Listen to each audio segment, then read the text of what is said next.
Okay, so hi everyone.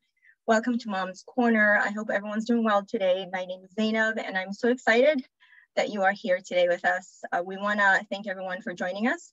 You could be doing anything and be with anyone at this hour, but you chose to be here and we are so blessed and so happy to have you. And Mom's Corner is, for those of you who are new, Mom's Corner is one of the many programs under the umbrella of Global Perinatal Services, or GPS. And GPS is a nonprofit and we're doing some amazing work and we're literally changing lives every day. And I'm so proud to be a part of GPS. Our mission is to provide community-based doula services that will educate, respect, and empower low-income Black, refugee, and immigrant women and their families during pregnancy, birth, and into early parenting. Mom's Corner is a space not just for moms, but for all women folk. And at GPS, we believe that motherhood is an extension of a woman's identity and not the definition. And so Mom's Corner, since the pandemic, has become not just a space where we come together to find empathy, support, and camaraderie, but really a safe haven and access to many critical resources in our communities. And today's topic is Black maternal health. And this is a special session for Juneteenth, which I'm so excited about because I have some really nice fancy PowerPoint that I'm going to be sharing with you. So without further ado, I think I will go ahead and share that. And if you have any questions or comments during our presentation at any time, please feel free to leave it in the chat box and we will address those accordingly. Again, thank you so much for being here. And I think I'll start sharing my screen for the presentation. So let me see here.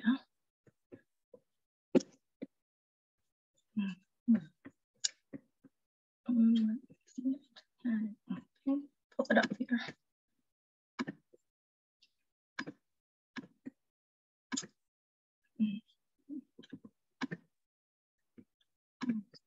Presentation mode.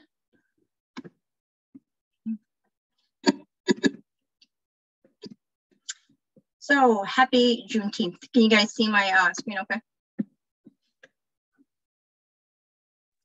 Yes. Yes. Oh, all right, thank you. Yes. So what is Juneteenth? So I'll move this around here. Juneteenth is the oldest known celebration honoring the end of slavery in the United States. It's an Independence Day observed in mid-June. And it actually, the catalyst for Juneteenth was President Lincoln's Emancipation Proclamation and during the Civil War. And Lincoln issued the executive orders to end slavery. For the most part, on his part, it was a strategic part. It was strategic on his part because the Union states and the Confederate states were at war. And one of the the biggest advantages that the Confederate states had was the machine that is driving their economy, which is slavery. And so Lincoln didn't really do, he didn't really free the slaves as a favor to the slaves. He was a politician. And so at the end of the day, he was doing what was good for, what was good for him. And so he actually, one of the proponents of ending slavery sent him a letter, asking him to end slavery. And so he wanted to use that as a strategic advantage to cripple the South's economic, machine, which is slavery. And so he said, this is a letter that Lincoln wrote back, and he said, my paramount objective in this struggle is to save the Union and not neither to save or destroy slavery. And he also wrote, what I do about slavery and the colored race, I do because I believe it helps to save the Union, this Union. So roughly about 2 years and a half, 250,000 enslaved people in Galveston, Texas did not know about their freedom because, the southern states still kept, after he made those executive orders, they still kept slavery going because they depended on slavery. So, and when the Civil War ended in 1865, there was a general order that was issued, General Order Number 3, which stated the people of Texas are informed that in accordance with the proclamation from the Executive of the United States, all slaves are free. And so It's just recently, it's a very young holiday, but lots of Black Americans across the country, African Americans, celebrate Juneteenth, but it wasn't until recently in June 19th, 2022. This year marks the second annual observance of Juneteenth as a federal holiday. So it's a pretty immature holiday. And it commemorates, as I said, the end of slavery this year in the United States, and championing the ongoing struggle for equity and justice. For many, this Juneteenth represents a time to really reconnect with family and loved ones, and do activities that commemorate that day. And marks not only a historic event, but really it's a way of to engage and educate people about what still needs to happen for all of us to achieve freedom and justice.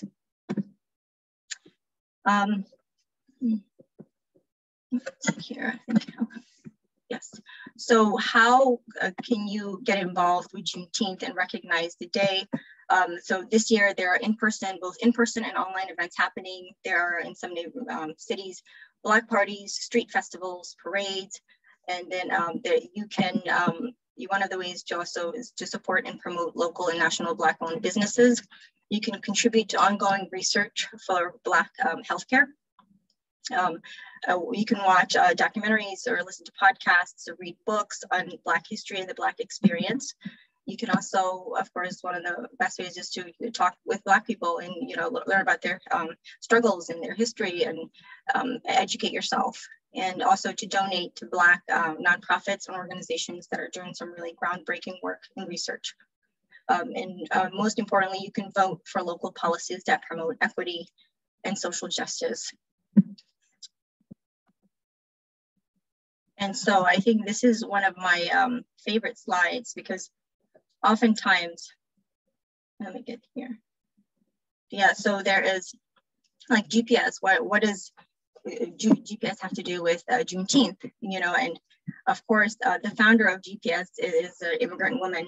GPS caters partially to refugee and immigrant communities. And so some people might be thinking, do they really understand the plight of African Americans or the struggles of African Americans? And so because we don't have that same experience, as Americans shuttle slavery. And so, and of course, there are still those who invite and welcome, that people celebrate, that Black people can also. I think we have a question in the chat box. If you could hold on until I finish the presentation, I'll address that. Thank you. And so, yeah, so there's always the question, like, is Juneteenth just for African Americans whose lineage could or could not be traced back to American slaves, or back to American slaves who picked cotton in the South?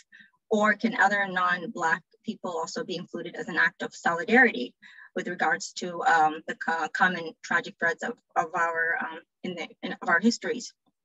And so I think that the fact remains that despite the ancestral differences, the plight of Black people, regardless of immigration or residency status in the United States, is almost universally dismal. I think we can all agree on that. So Black people still retain the lowest median income, are currently enjoying the lowest rate of Black home ownership since the 1960s, and are disproportionately stopped, arrested, or fatally killed by the police. So the statistics prove that, doesn't matter where you're from, nothing, in the face of, in this society, like we're all considered Black. Do you know what I'm saying? Despite your identity or what you claim for that. And so I just wanted to put that in perspective, because I think a lot of times there's that perception out there, like a lot of people don't understand, they don't get it. And so, but for GPS, I wanted to address that. And of course, to also say that GPS is doing this because we are also working to advance Black maternal health rights and justice. And I'm not gonna, we all are aware of like the disproportionate, unfortunately, disparities affecting the Black community, and so the Black maternal mortality. So I'm not gonna get into the numbers of those, but I just wanted to say this quote, that Black women who give birth in the United States are 3 times more likely to die during delivery than white women, and more than twice as likely to have birth.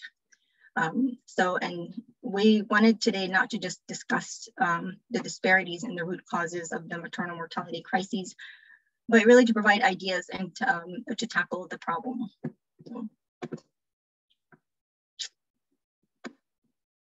So the disparities and solutions, we all know, like in large part is due to systemic racism and just straight up racism in healthcare. But everyone has a role to play. For my Black and Brown sisters, I think really self-advocacy and education, grabbing, educating yourself about your rights, your body, and just really doing your own research. I think a big one is the prenatal conception visits, really honing in on that.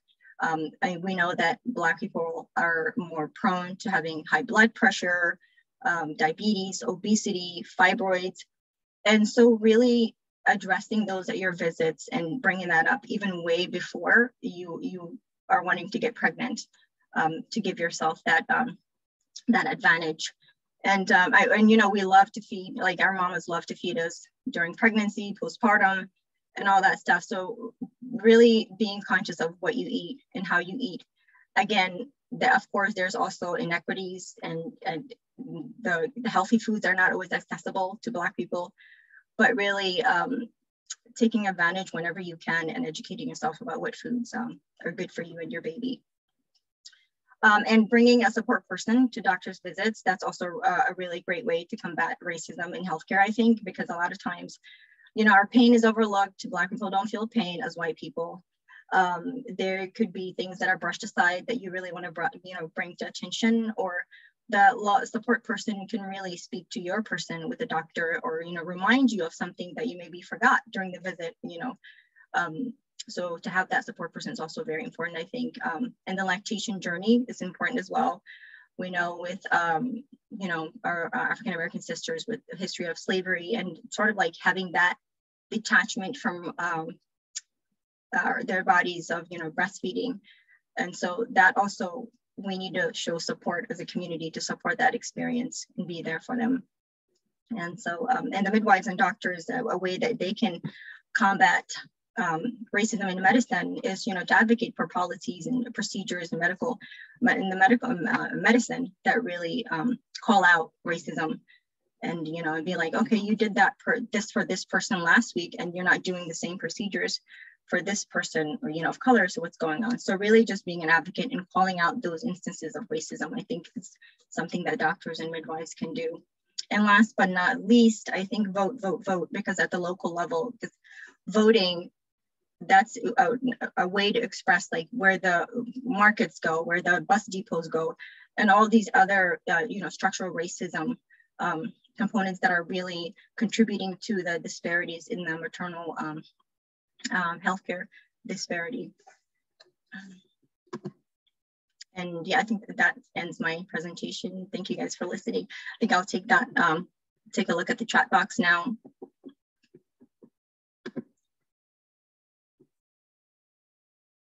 Okay, all right. Okay. Does anyone, well, just the way we had this structure, just open it up for discussion if anyone wants to express something or have a question.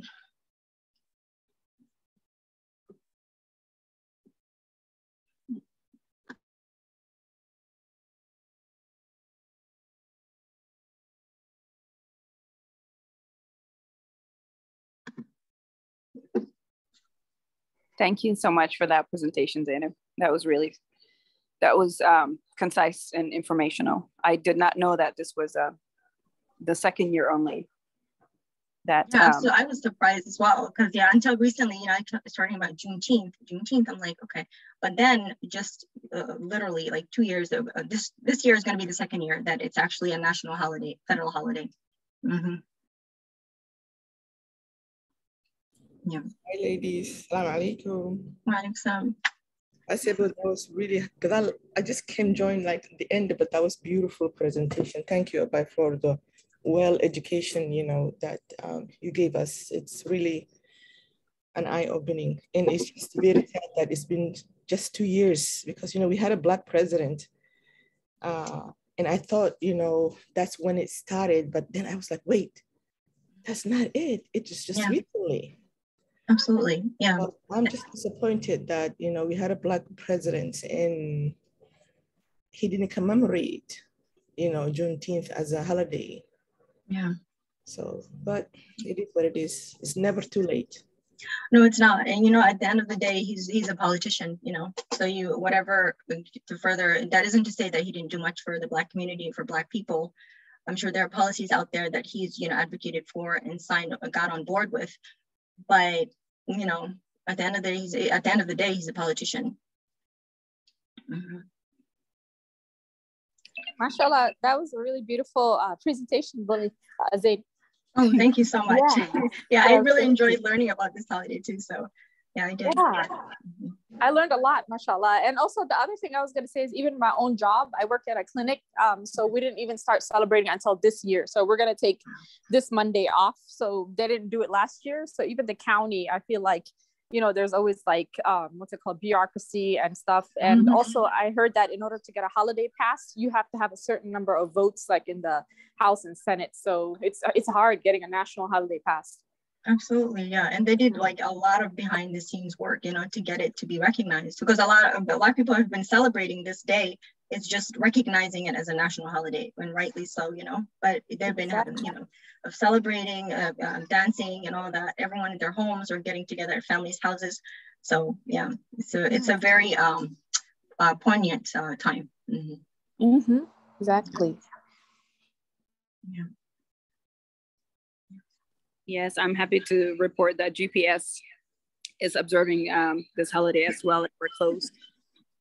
Oh, yay! Yeah, that's right. I saw the post. Yeah, Jibril was telling me, Mom, we have a 4-day off. I couldn't understand. I was like, what do you mean? Father's Day? He's like, no, Mom, it's Juneteenth. I was like, oh. I was like, oh, okay. Yeah, so that's good. Hey. And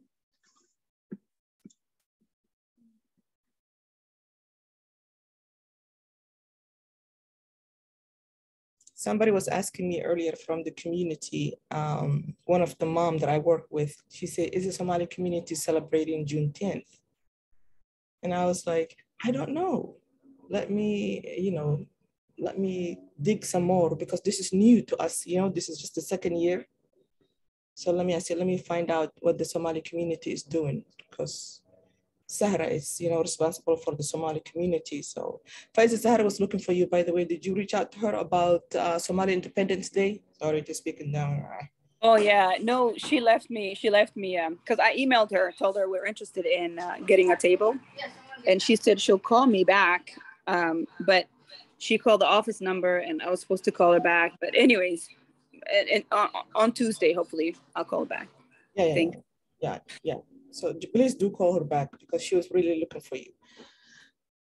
So no, I have to contact Zahra. Maybe next year we should, as a, you know, community, do something about Juneteenth as well, because this is just new, you know, but people are noticing it, you know, other communities, you know. And I missed that question earlier, saying whether our Africans can celebrate Juneteenth. I mean, right now Bilal is in downtown Seattle celebrating Juneteenth, but I was just wondering if other, you know, community, like a color community, African descendant community can celebrate Juneteenth. I'm sure, like, you know, anyone can celebrate who's Black, or like, you know, people who are allies, even they don't have to be Black. But I think for like the immigrant community, refugee community to and African American community to recognize, like, you know, there is this a thread of brotherhood and bond, you know, bond between all of us because of the pigmentation of our skin. Do you know what I'm saying? Like I said, like these policies and laws that are they're universal, like they're all for all Black people that are systemically holding us back for achieving so much. You know what I'm saying? So at the end of the day, like if your son is Somali and he gets pulled over by the police or shot on the street, they're not going to ask him, are you Somali? What's your heritage? You know, are you African American? That's just the fact of the, what do you call, matter, because we are all fighting the same system, and we all have the same plight. So I think for us to recognize, like, we're all on the same page, we're all on the same team, it's one of the ways to really start affecting change in the system that was built against us and not for us. Yeah, no, I think, just for us, that's why GBS did this session, is because we want to inform people of, the struggles that Black African Americans, went through. I think it's we all should be like educating ourselves about the history of African Americans in this country. You know what I mean? Because there is a huge history, and I think that is what Juneteenth is about. Just this struggle of this group of people who overcame this horrendous thing such as slavery. So I think we all should be able to educate ourselves about what it is, about the African American history. Attend visit an African American museum with your family. Attend a parade that the African American community is putting together. So there's a lot that we as Black folks or allies can do in educating ourselves about Juneteenth. Absolutely. Yeah. And I didn't like speaking on that education aspect. I didn't know about like slavery, like real slavery, until I got to college, because in high school, they kind of added all the history of Black people. And so I didn't until I saw those videos and all this information, and just my jaw dropped, and I was like, oh my God, like, I can't believe this happened. And so especially for our youngsters, to really educate them at a young age about the African American experience is very important.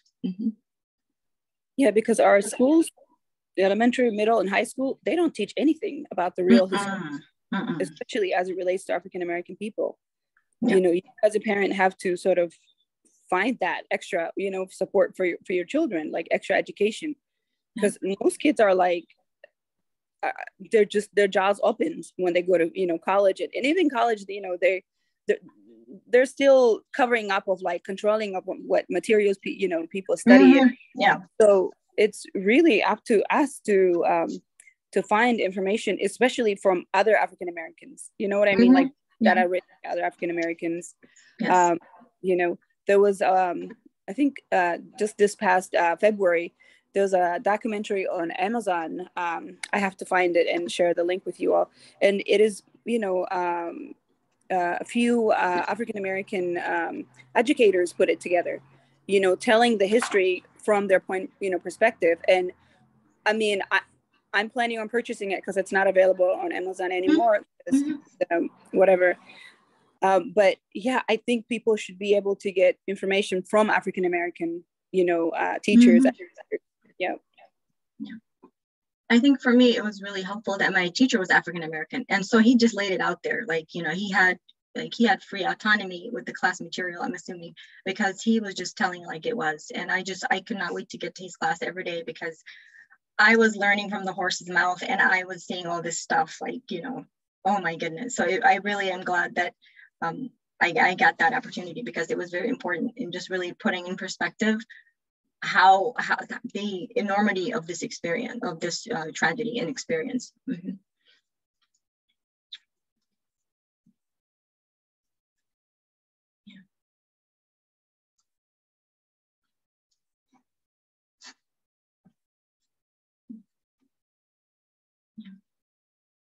Guys, I think you're the only provider we have here, and not to put you on the spot, but the doulas can also speak to this, or anyone who works with, at a place where you feel like some policies are biased towards people of color, and how do you kind of walk that line as a provider and still advocate for your clients or your patients?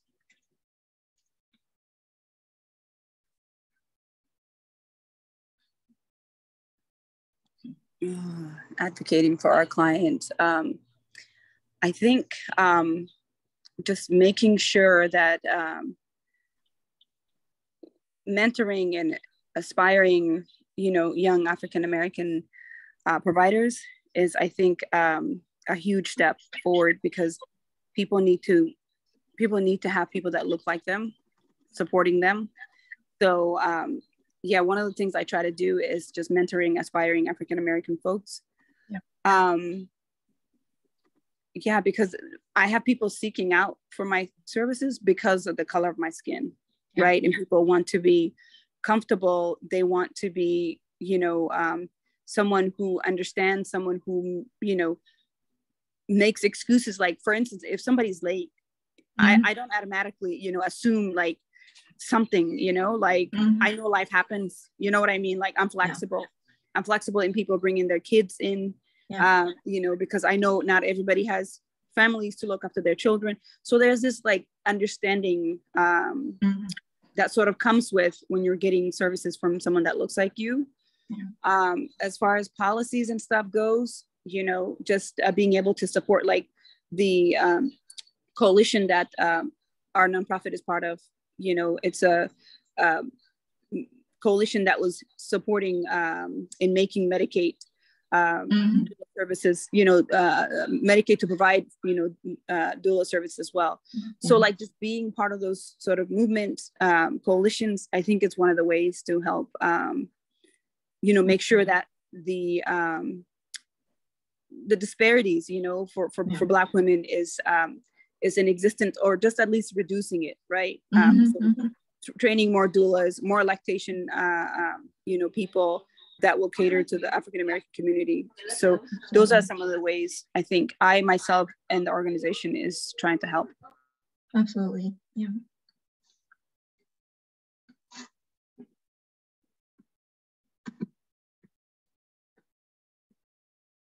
Yeah, I think I was surprised. Like, I was listening to a podcast recently, and the doctor on there is an OBGYN, African-American, and she was talking about her experience with one of her patients, and when this is her third pregnancy, and she was doing a routine, like, at the end of the pregnancy swab thing that you do. And then she was told her doctor, like, I've never had this done before. And the doctor was just like, no, I think you have, you just don't remember. And she was like, no, Dr. Phillips, I've never had this done before. And I don't think I was getting adequate care when I was seeing those doctors. And so you have something like that, people who could care less or don't care at all about what Black women are going through during pregnancy.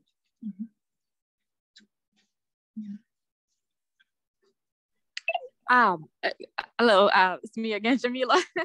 As a therapist, I also work with, people of all backgrounds, including African Americans, just, immigrants, refugees, everybody, white people. And so, like, when I do meet like minority people or like African American people in particular, like I try to, make them feel as comfortable as possible, because like, number one, I know that it's, taboo in a lot of our cultures, to do therapy in the first place. And also they feel judged, and then what else I do is that, I make them advocate for themselves, because I work with doctors. So sometimes the patients will tell me certain things, and it's a good way, the way our program is set up is very collaborative. And so I will either bring up their needs to the doctors, or, advocate on their behalf, or make them, weaponize them with knowledge, and like about what to seek, or to ask their doctors, concerning their health issues. So just kind of, always being an advocate for people. And I also am a part of the King County Equity Committee, as well as the King County Gathering Collaborative, where they're trying to figure out how to allocate funding for Black and minority communities after COVID. And so I would definitely encourage you all to join organizations like that, especially the King County Gathering Collaborative. And they do actually give people compensation for your time. So that's not why I joined, but trying to make change by actually affecting or impacting the budget, like the King County budget of Dow Constantine. So I can share that information. I think I shared it once before, but I'll share it again. Yes, thanks so much for the work that you do, Mila. Yes, please share it if you can. That would be very helpful. Like again, affecting policy is one of the major ways to impact change, because that's where, that's when they decide where these dollars go. What neighborhood gets the libraries, what neighborhood gets the bus depots, the trains, and all that stuff. And so, yeah, so it's very important. I recently have to advocate myself, and I felt discriminated against me. And in a way, I felt how my client felt. For the first time, I felt where my client are and how they feel. But the differences was, I knew what they were doing, and I understood what they were doing, and I knew how to talk to them, in what language to use to make them feel, or to let them know what they were doing was completely disregarding my feeling and discriminating the color of my skin. So that's so true. When it comes to the healthcare system, it's messed up. Straight up messed up. And we as a doula see every day, in and out. Sometimes it makes your head spin so bad, you want to throw up. But we hang in there because we love our job and we want to continue to serve our community. But for me, this last time, when it was my turn, oh boy, I let them have it.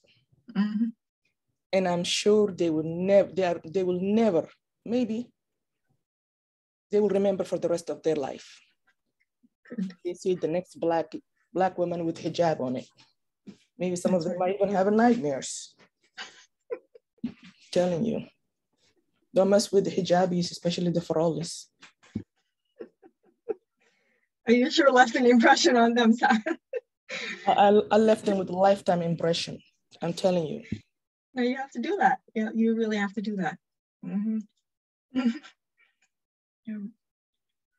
Yeah, because in medicine too, they do, that's what doctors do when they're talking to you, they're profiling you, So yeah, it's another way to put people in boxes and be like, okay, you're black, so probably don't need this medicine. You can hang in there, yeah.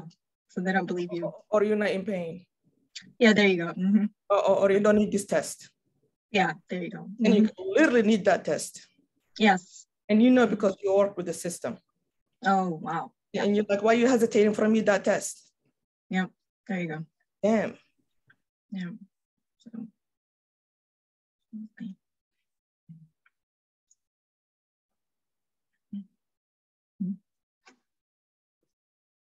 I know some moms that tell me in the past tense, when I'm talking to them, one day I came to the hospital, I was feeling this and this, and the doctor told me, just go home and lay down, and I miscarried. So what did you do? I didn't do nothing, it was meant to be. Or they come in the hospital bleeding, and they were told to go home, you're okay, nothing's wrong with you. And they ended up miscarrying. The horror that they tell you, these women, I mean, it's thousands of stories that was misrepresent them. And it's just all around, it's unbelievably. Yeah, that's why it's important, the work that you doulas are doing. Yeah. It's very important because, doulas are there for the, for the birthing person, for the mother, but they are also there to help support the medical people too, in making sure that, the client is being respected, they receive, their voice is being heard. And at the same time, the information that the providers are saying, the reason why they're saying is because X, Y, and Z too, So that's why doulas are really, really important. But I know most medical people, they don't see it like that. They think doulas are there to, you know, turn the clients on them, that if a client has a doula, that they cannot, you know, recommend certain intervention and things like that. But that's not the case, you know. So yeah, hopefully, you know, things will come around with, I know not every provider thinks like that, but, you know, it's very important. People are scared, people are hurt, people have had traumas happen to them, you know. So it's very important to, you know, to work with the doulas and to work with the families, you know, and the families also to reach out and hire, you know, doulas from their communities, so that way they don't feel like they're alone. So yeah, Faiz, you're right. So I have this case right now. This mom, she had 5 children that was normal, and then the 6th one, it was she had a C-section, but it was not the normal C-section. It's the C-section that they have to cut up and down. I don't know what you call it in that one. It's not the classic C-section. Is that it? This classic C-section? That's the one when baby is. Yeah, it's not. Yep. Yeah. Mm-hmm. Yep. Yeah. So now she's pregnant, and then they wanted to do C-section again, but this mom didn't feel comfortable even talking to the doctor, and she wanted me to be there. And you know, they don't allow doulas, you know, to go to the appointment because of COVID and all that stuff, and they don't allow 3 people because dad's there. I don't even know why they do that. But anyway, to make a long story short, so I told, because this is the not pre-op, but consultation for C-section. And so I told her, I said, when you go there, just FaceTime me and I'll be with you. Don't worry about it. And she did. She called me, her and her husband were together, and then they FaceTime me. And as soon as the doctor came in, and she's like, who's that person? No. So and they said, this is my doula. She said, oh, okay. So we were talking, and the doctor, she was adamant for her to have a baby on the 37th month. And because they didn't want her to start having a contraction, and then the old C-section will stretch, and then her uterus will bust or explode. That's what they're trying to prevent. And this mom, her normal, it's 42 weeks. She carries up to 42 weeks. So I'm asking her all of these questions about what is the risk if baby is born 37 weeks. And she's telling us the risk. That's what parents wanted to hear. Education, you know, like educate them. Tell them why you're doing it. Tell them the risk, you know, what's the risk for mom? She says 7%. No, 7% for mom to have explode her, what is it called? How about the baby? About 45% to 50% baby will born might stay in NICU because 37 weeks, you know, about the hearing and all that stuff. And the parent felt so comfortable me asking all of these questions at the doctor, and they're sitting there in the room and she's answering all of this. They're listening to the question in conversation between me and the doctors, you know, and the concern and all of those. So she was able to move to make mom feel better, at least the 38 weeks. And she could have moved, she moved to 38 weeks to have mom C-section to come in, at least to give her that at least 1 week. But the bottom line was that, and what I learned from this meeting, in this gathering, in this working with this mom, was that sometimes as a doula, these moms, like Faiza said earlier, they feel way comfortable, some of the parents, both mom and dad, when they have someone look like them, speaks like them, in the room with them, than just having a female Caucasian or male Caucasian in the room just telling them what to do. So it's very important that when you're representing in the community, that you represent well. So. Thanks for sharing, Sad. That's so true. So true. Someone who looks and, you know, like you can make all the difference in the world. And when you're in a room with a white doctor or a white midwife, you know. And also sometimes they can remind you, or they know you better than anyone. If you bring like a family member or even your doula. So yeah, and they can be like, okay, do you remember, so-and-so, you forgot to mention that. And so that could be one way to maybe help prevent, what do you call, an intervention. Mm-hmm. Yeah. So, yeah, I think if anyone else doesn't have anything else to add, I think it would be a good place to end for us today. So thank you everyone so much for coming and joining us today. This was really fun.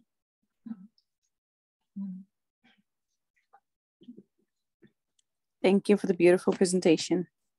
Of course, thank you. We'll see you guys next month, inshallah. Yeah. Thanks, Taylor. Okay, assalamu alaikum, guys.